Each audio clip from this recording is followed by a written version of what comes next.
বলো বাইতে বাড়িলাম, হাঁটতাছি হঠাৎ করে বললাম, তারপর দিয়ে একটা বাস দেখলাম, বাসের উপর উঠলাম, উপরে জায়গায় তেমন লাগছিলাম, পড়ছি না, এবার জায়গাতেছি সোজা, তারপর গাছ ধরলাম, গাছ ধরে ঘুরতাছি কি মজা লাগতেছে, আরাম লাগতেছে।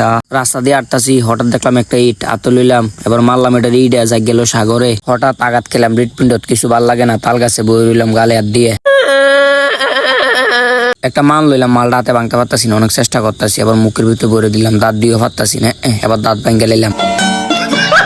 পদ্মা সেতু উঠলাম, ওইটা সামনে হাঁটতাছি, হঠাৎ করে দিয়ে কত বড় ফুসকুনি, দাঁড়াইলাম, ওমাইনতে তো যাওয়া যেত না, যাই গিয়ে মাথাকে যেতে কদ্দুর দাঁড়াইলাম, তারপর বইলাম, গালে হাত দিলাম। আর এটা হইলো আমার জীবনের ফেভারিট খাবার, বাস। হাঁটতাছি হঠাৎ করে দিয়ে একটা গাছ দিলাম লাথি, ব্যাঙ্গে গুলো ফাও হয়ে গেলাম ল্যাংরা। তো বন্ধুরা, এই ফাও বলক দেখতে চাইলে আমার পাশে থাকো।